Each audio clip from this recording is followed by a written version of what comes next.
You wanted the best. You've got the best podcast. The hottest podcast in the world. The Chris Voss Show, the preeminent podcast with guests so smart you may experience serious brain bleed. Get ready. Strap yourself in. Keep your hands, arms, and legs inside the vehicle at all times, because you're about to go on a monster education roller coaster with your brain. Now, here's your host, Chris Voss. Hi, folks. Chris Voss here from the ChrisVossShow.com. The Chris Voss Show. Hey, coming in here with another great podcast. We certainly appreciate you guys tuning in. We got an amazing guest you've been probably seeing all over the newsways, blowing up all these incredible stories about his amazing book. Frankly, we did win this election. The inside story of how Trump lost by Michael C. Bender. We're going to have him on the show, but be sure to subscribe at youtube.com/Chris Voss. You can see all the wonderful videos we have over there of interviews of all the most brilliant authors that are always on the show. You can go to goodreads.com/Chris Voss, see what we're reading and reviewing over there. See all the groups we have on Facebook, Twitter, Instagram, LinkedIn, TikTok, all the place where all those kids are doing all that stuff on this social media things, and refer the show to your friends, neighbors, relatives. We're going to be talking to him today about his amazing book and insights and some of the interviews that he did for the book. But let me tell you about him first real quickly. Michael C. Bender. He covers the White House for the Wall Street Journal. Before joining the Journal in 2016, he was a senior writer for Bloomberg Politics in Washington. Mr. Bender spent the first 15 years of his career at newspapers in Ohio, Colorado, and Florida. He's a Cleveland native and graduate of the Ohio State University. He lives in Washington with his wife and two daughters. And what do you know? We have him on the show today. Welcome to the show, Michael. How are you? Thanks for having me. Awesome. And congratulations on the book. It just came out, I think, what was it, July 13th? This baby just launched, 2021. It's been all over the airwaves. Give us your plugs where people can find you on the interweb, find out more about you, and order up this fine book. It is, I appreciate that. I think this is the one book here. There's a whole pantheon of Trump books, right? Going back decades and decades. I think this is the only one to date and will be this year that comes at Trump three different ways. I have a whole slew of inside the room details from the White House. I have under the hood exclusive memos, text messages, and more fly on the wall scenes from inside the $2 billion campaign. And then the third thing that I think that makes this particularly unique and that I'm most proud of is I effectively embedded with some of Trump's most hardcore supporters for 2 years to describe why they come back time and time again to these Trump rallies, 30, 40, and not kidding, 50, 60 rallies these folks go to, what it is about themselves and about Trump that keeps them coming back. That is amazing. Now, you interviewed the president and a lot of other people. Tell us how many people that was and some of the interviews you did with Trump. Yep. The book is a result of more than 150 interviews with Trump, not all Trump, my God, help me. Trump, his senior aides in the White House, campaign officials, Republican Party officials, former aides and advisors, friends, family members, extended family members, all who would have would have firsthand knowledge of some of these moments through 2020. And again, these conversations and scenes are recreated through these interviews, as well as private text messages, emails that folks shared with me in the reporting process here. And a lot of people throw stuff at books like this because they're like, this is a thing. But you interviewed Donald Trump several times, at least twice, I think. And yeah, exactly. I've been a journalist for 24 years, Chris. I've covered night cops, school boards, county commissions, state legislatures in Ohio and Colorado and Florida. I brought the rigorous editing process and reporting process to this book. There's nothing in here that is based on a single source. Right. The conversations I recreate, yes, I write about them and people to feel like they're in the room and it's like the movie type atmosphere. But I don't rely on any single person's word for any of these details. These are scenes that multiple people were in the room for and verified for me. Yeah. So give us there's like a whole dearth of salacious stuff that's been put out. This is the tip of the iceberg of what's in the book. Give us some of your favorites that you like. Thanks. I appreciate that. We've been rolling out scoops from this book since your favorite scoop is your favorite kid, right? Yeah. I have a favorite kid, but I'm not going to tell you which one. No, I'm just kidding. Our first one was back on June 1st, right? The book came out July 13th. Our first scoop from the book came out on June 1, which was that Sean Hannity had written a campaign ad for Trump in the final days of the race, and not just had written it, but that it aired exclusively on his show during the last 2 weeks, which again, to me was it was a lens into this campaign and Trump himself, that he has so many voices around him and he's listening to so many people and taking advice from so many people, that the people he's actually paying to write ads are trumped by, so to speak, by a media personality. And not only that, but they're spending millions of dollars on this ad in the final weeks on Hannity's show, which is watched basically exclusively by Trump voters. Like, how much money was wasted there? But then there's a lot more. The ones the book has become more well known for now are Trump telling Trump telling John Kelly that Hitler did some good things, Trump wanting to shoot Americans, telling his military and defense team and other senior White House officials, that law enforcement officials, that he wants the George Floyd protesters shot in the leg, shot in the foot, their skulls cracked, not a one-off, but repeatedly. And one of my favorite scenes in the book is during this time. Again, this is June of 2020, which I think is where the wheels start to come off for Trump ultimately.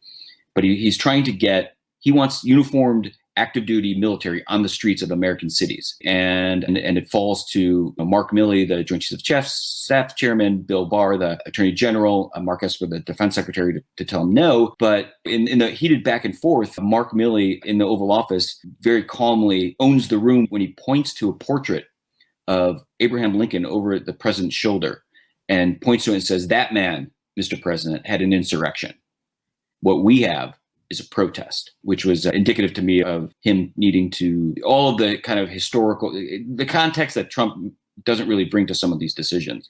And Milley was trying to not just tell him no, but no, here's why. No, here's the reasons why. Here's the context why this would be the wrong thing. Yeah, it was quite shocking in the way you portray it in the book. He brings up Abraham Lincoln, and they were trying this thing in Portland, I think it was, where they were surrounding the courthouse, and I was like, if this expands across the country, this is almost like third world sort of authoritarian rule here. It's crazy. And that was what was actually happening. That was what kind of Bill Barr was coordinating behind the scenes in order to pacify Trump for the moment, who repeatedly throughout the summer wants to bring in the 81st Airborne into DC, into the nation's capital, into Seattle, into Portland. And again, it falls to these cabinet members to say, like, the National Guard is specifically trained for these kinds of, a quasi law enforcement agency that is specifically trained for domestic situations and peaceful protests. The folks you want to bring in from Fort Bragg are 20 to 25-year-old kids who are trained to kill. They're trained to kill and take land. Right. And that's a dangerous situation by injecting them into otherwise mostly peaceful protests. And you talk about Lafayette Square in your book, too, as an extension of that, and where it almost seems like we hit rock bottom. From your insight, and I want to ask you about Lafayette Square after this, but in your insight, if these guys hadn't been there, General Milley, Barr, and some other people that were letting him do certain things, but not all of them, if he would have had a fully compliant cabinet, would we be still having a democracy at this point? It's a good question of kind of what would have happened. And I've gamed this out with other people as well around Trump, and there's no clear answer on it. There's no kind of one mind of it. One of the reactions I get from people who have worked with Trump and around him to that is that there's not a lot of follow through with Trump, right? So if he wanted to have had a coup, right, or if he had wanted to bring in the military, like, he might not have been able to actually pull it off. I guess it's a better question of if he had someone who was actually an enforcer, who knew the ins and outs of the military, like a Mark Milley did, or the Justice Department, like Barr. What might have happened then? And yeah, it's a pretty chilling question, and I know one that people around Trump were pondering when I was reporting this book and considering about how that was what was news to me and what was shocking to me in the reporting here of how dangerous the people in the room with Trump thought he'd become by the end of 2020 in his desperation to hold on to power.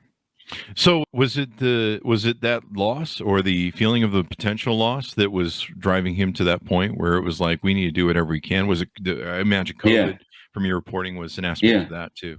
Yeah, I think so. It's the loss, which is he's put so much into his brand as a winner. He'd been telling us for years, since 2015, 2016, that the only way he would ever lose an election was by fraud. And then he gets into office and tells us that there's no other politicians should be trusted, that the courts are not correct, that he'll always be acquitted, that he'll never fade away. Like, it's this repeated attempt to impose his own reality, the protests on COVID and on the election result, that at some point, again, to bring it back to your last question, there are people very close to Trump who don't know whether or not Trump really actually thinks he won the election, or whether this is just all a bit.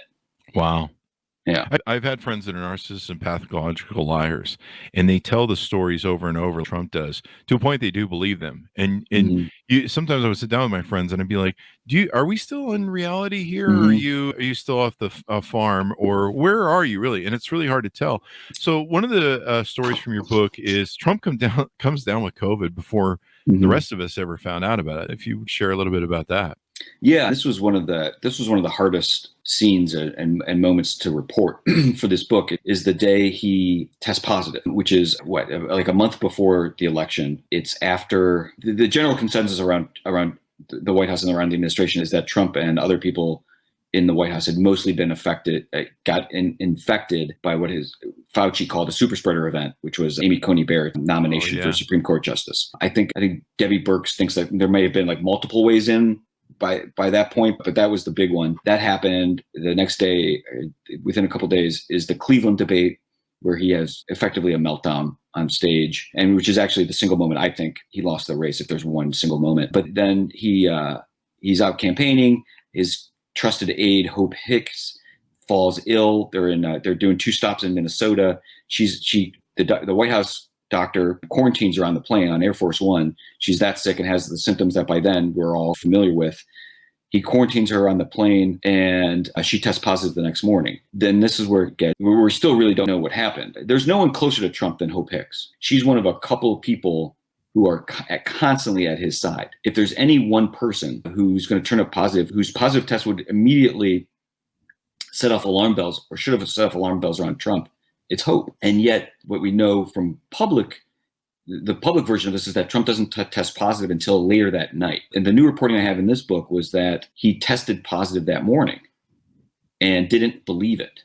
Wow. And partly reason he didn't believe it was he had some false positives during the year, some false positive tests during the year, which is also something we did not know about. And then takes another test, it turns negative, and then he gets on Air Force One and goes to Bedminster for a fundraiser. This is so it goes to this question of Trump is not just he would become violent in his tendencies on the Floyd protests, but when it comes to COVID, he's reckless with his own health. He's reckless with the health of the people around him, and ultimately the public health on this issue. I should just button up here that story about him testing positive earlier in the morning is also, there are other senior officials at the White House who didn't think that was correct, that various senior people who should have been alerted in that sort of scenario who were not. And so there's some debate internally about what actually happened that day, but which I outlined in the book, is almost more important than what happened to Trump. The fact that senior people around Trump, the chief of staff, the director of operations, Trump himself, the vice president, the campaign manager, don't know exactly when his first positive test was, if he tested that day, and all have different versions of what happened. It tells a lot about this administration and explains why they struggled to address the pandemic, why they struggled to address the protests. 2 things that are not Trump's fault. Trump didn't start the pandemic. Trump didn't kill George Floyd. Those protests were not about Trump initially. And then ultimately, why he loses is, I think this is one of the more telling anecdotes in the book. That's one question I have for you. If COVID did not happen and George Floyd may have not happened or may have happened, if those 2 events hadn't happened, would we be looking at a second term for that man? Do you think, in your opinion? If COVID and the Floyd killing hadn't happened? Again, it's a good question, one that I posed to people around Trump, and I'll never forget asking one person in particular who had served in a senior role, very senior role, who didn't even hesitate when I asked that question. He looked at me and said, if it wasn't COVID, he would have fucked up something else. Right? Like, wow. I mean, wow. Chilling. This is, I don't know. I think that theory has some credence. On the other hand, for how awful things got with the pandemic and how tense things were with Floyd for so many areas of the country for so long, he still came within, a stone's throw of winning this thing. It was just as close as Hillary. So it's a fair question. Yeah. And I think you're right, because that was something I had set up for you, was with how they approach COVID, the cavalierness, and you show it in your book, because if I would have gotten a couple positive tests, I would have been like, okay, we got to start taking this more seriously, because we're playing with dynamite here. I'm going to lose this election as soon as if I get this before the thing. I was worried that Biden would get it. And can you imagine if someone gets elected president? The one scenario would be Trump doesn't win, he loses, and Biden gets it, Biden dies, and then Trump tries to seize power. The whole scenarios that were going through my head as a CEO and a entrepreneur was like, oh my God, the maze of this is crazy. Oh, and rightly, everything that could go wrong in 2020 seemed to go wrong. It sounds crazy to say some of the stuff out loud, but that's where everyone's head was at that time. Oh, yeah. You'd wake up every day and you'd just be, oh, satellites are falling from the sky and aliens are here. Yeah, it's probably Wednesday. Yeah, exactly. And I saw when he was installing his lackeys into the Pentagon, that really had me scared. And like you mentioned earlier, when we were talking about 5 or 10 minutes ago, that I think someone called them the gang that couldn't shoot straight. And it really is one of those things I guess historians will always have to churn over, is if they would have been a smarter group of people, what this would have been. And then of course they've laid a roadmap for somebody who's probably a lot smarter to come down the pipe. Yeah, just the events of January 6th, how easily that they got into the Capitol, right? It wasn't, so simple, and a lot of people were hurt and died in that, in that fight. But it didn't take too much to get right into Nancy Pelosi's office. Detail in the book here, another beat, but when Pence was taken into a secret hideaway in one of the rooms, it was within a couple of seconds of that mob catching a glimpse of him. And who knows what would have happened then. I have some people in the book that were, there that day, telling me what they think would have happened that day. It would have happened if they'd saw Pence, and they think he would have died. They think he would have been killed, which is just chilling to think about how close we came there. And to your point, how close we came there's a lot we still don't know, I think, about January 6th. And I do think that this book adds to our understanding of what happened that day and the day before, and we'll run up to it. But given what we know to this point, just like how little planning there really was on some of this stuff, and had there been, to your point, someone actively planning to seize control of the government, it could easily have been a lot worse. Oh, yeah. Yeah. In fact, we just recently found we had the ex-FBI agent Peter Strzok on the show when his book had came out last year.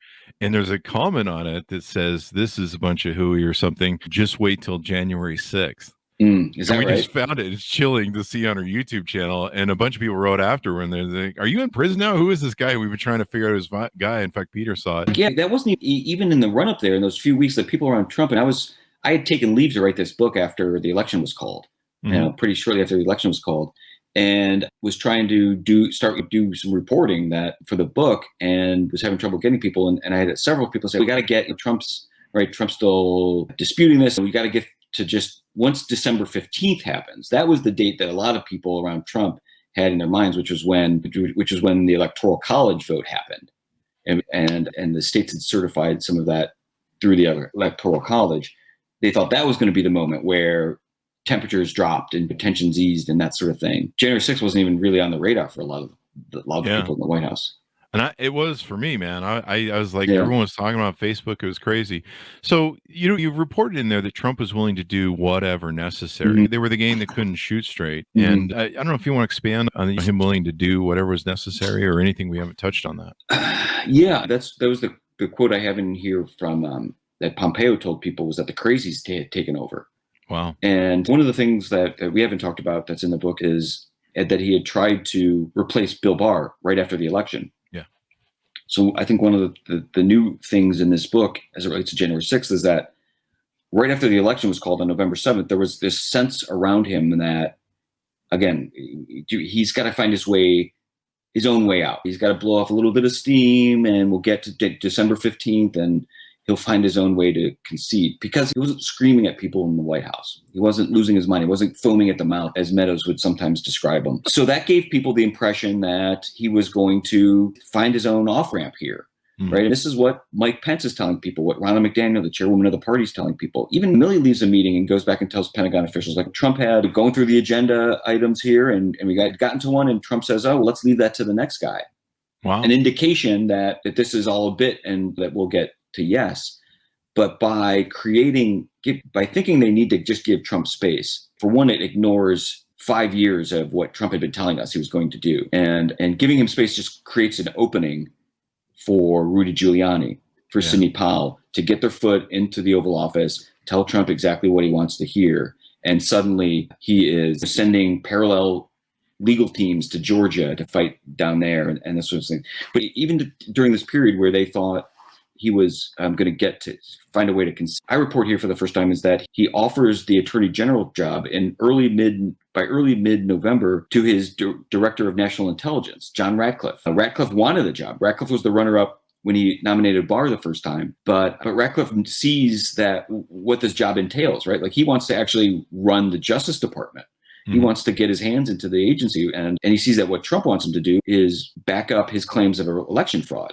Right. Effectively, he wants him to go over to the Justice Department and spend the next 2 months refuting all of the intelligence that he'd been giving him as director of national intelligence that said Venezuela and Russia are not colluding to put ghosts in the machines of Dominion voting machines. Right. Like, the things he telling him were not true. He could tell that he would have to take the opposite stand as attorney general. And just imagine that you have a dream job that you wanted your whole life, and you're given it. When you're finally offered it, you have to say no. Was Barr aware that was being shopped around on him? No. Oh, wow. No, I think there was. By then the relationship had frayed pretty badly, and I have a scene in here on December 1 where Trump is just unleashing on Barr and criticizing him and the agency. And then catches his breath and says, in this sort of wry underhandedness, as you might have noticed, I've not been talking to you lately. As in, like, his withholding his attention from Barr as some kind of punishment, when I would bet that Barr was appreciative that he hadn't been hearing so much from Trump. But so Barr had, and the people around Barr had some inklings that maybe Trump was going to pull something on him. But no, he didn't know that. No one knew, really. Only a handful of people knew at the time that Ratcliffe had been formally offered the job within days of the election being called. It would have been interesting. I never thought a pillow guy would be potentially the guy who would overthrow democracy. Not sure our founder saw that one coming. Madison was like, we should put in there something about a guy who owns a pillow company, just to make sure. You're talking about Mike Lindell, who's a Trump loyalist through and through. One of the shocking things to me in reporting this book was how early Lindell had been involved in the campaign. Lindell was going to campaign meetings early on, and he's in the meeting in the spring when they decide to go to Tulsa on Juneteenth. Yeah. Part of that meeting was about the TV advertising, and there's a moment in the book where Brad Parscale, his campaign manager, tells Lindell ahead of the meeting, saying, "Hey, when you got to tell Trump that I'm doing a good job with the advertising, because he's gonna put a lot of weight in what you say." And sure enough, in the meeting, Trump turns to Lindell and says, "What do you think of these guys?" His campaign manager, his campaign team, because he's hired and put in these very important positions, he's turning to someone with no political experience at all to validate it. And then you also talk about Pence and Trump. There's a scene there where Pence gets up in Trump's face, which is interesting about his campaign manager. Yeah. The kind of image we all have of Pence of being this very supplicant loyalist, like picking up the water bottles at the same time as Trump. And that was extraordinary.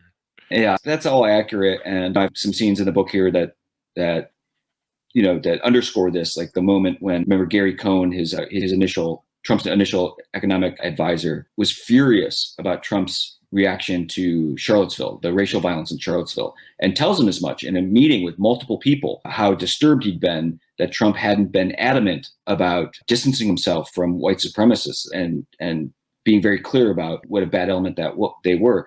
As Gary is unloading himself and emoting all across the White House here, no one in the room says anything.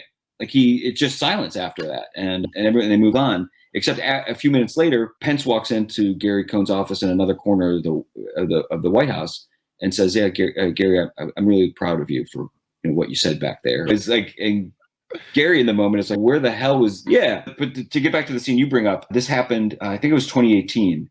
And news had broken that Mike Pence, his PAC, had hired Corey Lewandowski, who had been Trump's original campaign manager and remained and remains an ubiquitous presence near Trump, had hired him onto his own PAC.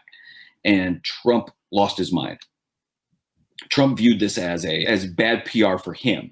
What Trump was upset at was not that he had hired Corey per se, but that it looked like in the middle of the Russia investigation that Trump loyalists were jumping ship and looking for some sort of safer ground. And this is what Trump is upset about. And they're in the back of the presidential limo on their way to an event. He crumples up the article that he brought into the car, throws it at Pence, gives him the silent treatment for a while until it just like lets it out of the side of his mouth, saying it's so disloyal. And Pence is anything but that, right? And Pence has just had enough, picks up the article, throws it back at Trump and says, this is not only did you know we were hiring Corey, we talked to you about hiring Corey, and Jared Kushner asked us to hire Corey. What was happening was Jared was about to announce Brad Parscale as the campaign manager, and he wanted Corey to have something. He knew Corey was going to be upset, and wanted Corey to have a sort of consolation prize. Asked Pence to hire him. Pence goes to Trump as like a good lieutenant would. They talk about this over lunch, and then a couple of months later, Trump has no memory of this, doesn't recall it, to the point where Pence is a couple inches away from Trump, pointing at his chest, you need to get your facts straight here. And the reason I tell the story in the book is that by January 6th, and the run up to January 6th, there's people around Pence telling him, you need to have another get your facts straight moment with Trump here. He needs to hear from you directly and clearly that you will not try to overturn the results of a fair and free election. And there's some debate around Pence, as we talked about before, about whether or not he actually was that clear, about his constitutional duties as he was about hiring Corey Lewandowski. One thing that was interesting was I saw one of the video interviews you did. You talked about how Trump, to everyone around him, didn't really seem like a white supremacist, didn't even seem to understand any sort of value of history, whether it was black, white, or anything, which I thought was interesting because I always take Trump as a white supremacist. You take Stephen Miller and stuff. But what's your opinion on that in depth? Yeah, and you're right. That's where I use I bring up the Hitler story as an example of Trump not really, when it comes to the George Floyd issue, Trump not really understanding, him not understanding black history in America necessarily a sign of his racism, because he doesn't really understand white history either, or cared that much about to know it. I think that my reporting was, for the first time, I've always had an idea about this, but people around Trump worried for 4 years that he'd long given a wink and a nod to white supremacists, this extremist corner of the party, because he saw some sort of benefit to him politically. And I don't know if that's better or worse than being a white supremacist, but I do know that's a concern, again, all the way through the end of the presidency, when Mark Milley's investigating some of these hires and their ties to neo-Nazism. It's not just like idle speculation. I mean, these are the questions that Trump's own cabinet members were asking themselves. Doesn't it seem disturbing that's going on? That they're like, we don't know how much of a wild card this dude is, and we spend our time with him every day. Yeah, I was shocked. Listen, I was like, part of the reason I include some of the front row Joes in here and some of the other scenes is, I've written 1,100 stories about Trump for the Wall Street Journal in 5 years. I didn't really want to read another. I wanted to write something that I would want to read, and that my friends and family who know the themes of the story but don't follow every turn of the screw would want to read. And I spent a lot of time trying to inject some different things that my experiences here, some of my conversations with Trump, what it was like for me covering him. But boy, when I got around to actually reporting this book after the election had been called, I was shocked to find out some of these things. Some of these that were happening behind closed doors. Like there was more to know, and there was more to learn. And I had some interviews where I heard some of these things for the first time that I'll never forget. Mm-hmm. Yeah, I'd love to be able to have sat with your interviews or seen some of the shocking stuff. You talk about in the book, and we'll round up here in a bit. You talk about in the book about how he wasn't ready to go to Mar-a-Lago, and it was just craziness when they got down there. Tell us a little bit of that, and is there anything you want to tell us about? Is there anything you would like to tell us about that maybe really stuck out at you in your interviews with Trump at Mar-a-Lago? Mm-hmm. Yeah, I think what we should start with here is that Trump was as unprepared for the post-presidency as he was for the presidency itself. And some of the scenes I have in the book here for the first time are that he gets off of Air Force One and turns to an aide and says, "Well, now what do I do? Now what am I going to do?" He brings his staff to Mar-a-Lago and shows them the room that they're going to work out of, and there's mattresses on the floor. Yeah. Like they have to go to Office Depot and buy their desks and their desk chairs and put this thing together. And he was like, I interviewed him in March and then again in May, and was in this sort of transition period, which I say in the book is described as transitioning from the leader of the free world to the king of Palm Beach, which is how he found his routine. And I kind of got his own mojo back. If he had asked me in the first few months of the year, after I talked to him the first time, I don't think he was going to run. And again, this is even now, 2024, so far away, but he had this a rare moment of self-reflection where he sees how happy Melania is to be back in Mar-a-Lago full time. He's asking friends or come to see him, "You don't think I wanted those people to riot? You don't think that's what I wanted them to do?" Very concerned about how he was going to be blamed for this by people he knew. And then one of the things that turns here is that he's, unsurprisingly, it's golf, right? He starts golfing a lot, 36 holes a day, and starts to get more of a routine. And he reshuffles the people around him in his political operation. One big change was Jared Kushner exits. I don't think there was any. My reporting is that there was no single moment, like he wasn't like fired or excommunicated or anything. I think it was some mutual agreement that they'd spend a little too much time together. But still, Jared's down in Miami Beach and Trump's in Palm Beach. I mean, they're not that far away. But that Don Jr. had taken over as like the main family advisor, who frankly is probably much closer to, there's a Trump convention delegate in the family. It's Don Jr. He's got this sort of the gut instinct of where the base is, and shares a lot of that in common with Trump supporters. And then reshuffles a little bit of the people around him. And he is so distrustful of what's at this point that he's not signing paychecks. He doesn't believe that when they tell him how much money he has in the PAC from, left over from the election and those fundraising after the election, he wants to see the receipts. Yeah. He's just very paranoid and very distrustful of everything. For one thing, is that the campaign team, they don't get blamed for the loss. They get blamed from Trump for losing the victory, right? Like, he thinks they won. Wow. And it's almost worse, right? So that's extraordinary, man. My head just went spinning around when you said that. Yeah. So this is where Trump is when I see him at Mar-a-Lago. And what ultimately happens here is the members around him, right? I have it was just fascinating in 2016, as it was in 2020 and 2021, the dues paying members of Mar-a-Lago, of the golf clubs, of all of his resorts, these are the real VIPs, right? This is the real base. I remember them telling me in 2016 how much, like, you should see the greens, right? Like, this guy knows how the details. He'll be a great president. Like, the fairway, how much better it looks from last year to this year. Like, this is the kind of, he's the reason that it got done. Well, what's happening now in the spring of 2021 is, after my first interview, Trump invites me to stay for dinner, and it's out on the terrace with all the other club members. His table's set off in the middle with velvet ropes, and Trump comes in after everyone's been seated. And as he comes in, everyone stands up and applauds him and cheers him and encourages him to keep fighting, and shouts out, holds up their camera, takes pictures. And the same thing when he leaves. When he gets up, now they've all had a drink or two, and now it's really hooting and hollering, and he gets sent off every night with this standing ovation.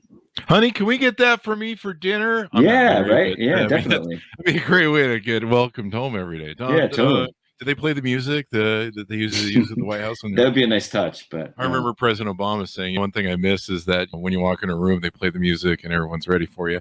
But that's extraordinary. Yeah, and he's so gracious too. It really is. He's in his element here. I mean, he's the ultimate concierge. He's a hotelier. Like, people are leaving, and leaning over to him and saying goodbye. And Trump says, okay, did you have the chicken or the fish? Was it good? Was your service good? How was that chocolate cake? Remember that exactly. Yeah. Japanese chocolate cake. What has he thrown anything back at you on the book? Imagine he has to give it the denial or whatever he usually does on everything. It seems. What sort of stuff has he thrown at you about the book? He very publicly and specifically attacked me a few weeks ago.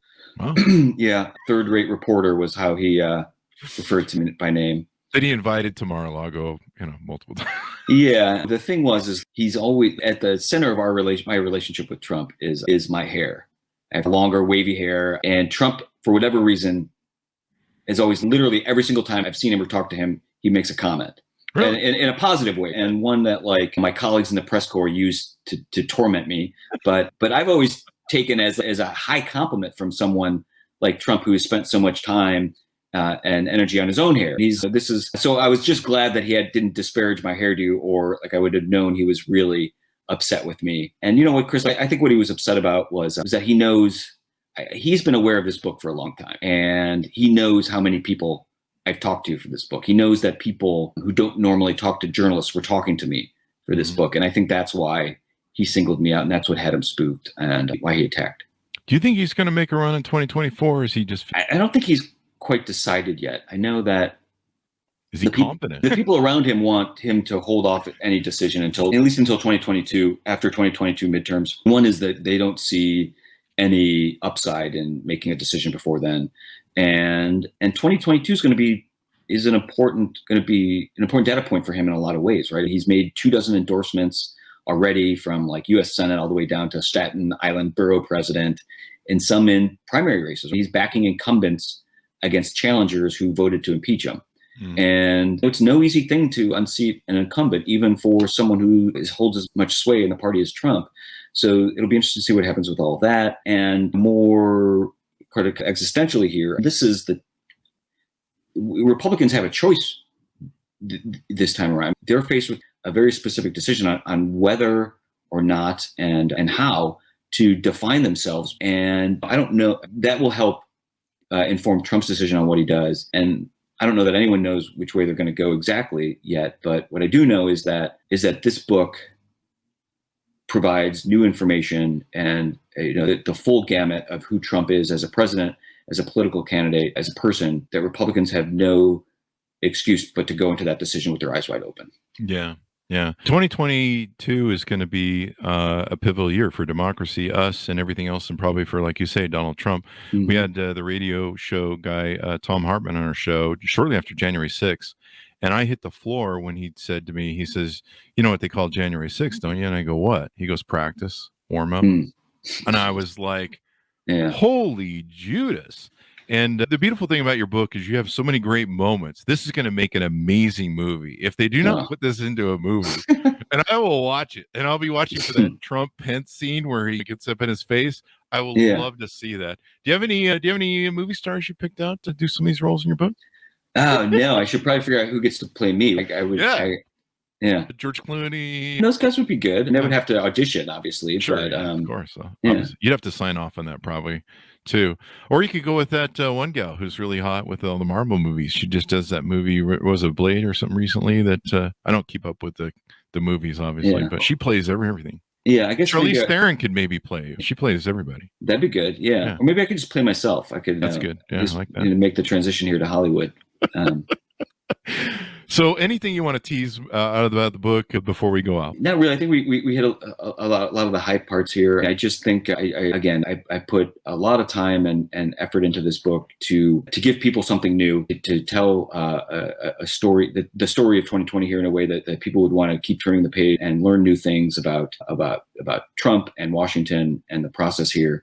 And I really do think this is the one book that's going to have inside the room details from the White House and the campaign, and really introduce you at a very human level to some of Trump's most loyal supporters. There you go. Give us your plugs, Michael, so people can find you on the interwebs and get to know more about you.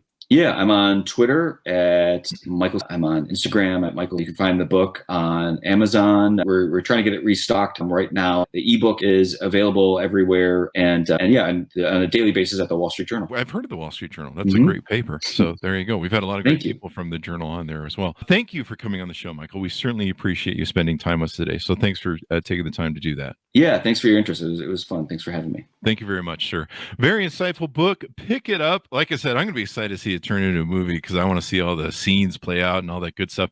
So check it out. You can get it wherever fine books are sold, but only go to the stores with the fine books are sold. The book is called Frankly, We Did Win This Election, the inside story of how Trump lost. Michael C. Bender is where you can find it. To my audience, go to youtube.com/Chris Voss, hit the bell notification button. See us all on Instagram, Facebook, LinkedIn, all those billions of groups we have out there. Also, go to goodreads.com/Chris Voss. Follow us over there. Thanks for Michael for being on the show. Thanks to my audience for tuning in, and we'll see you guys next time.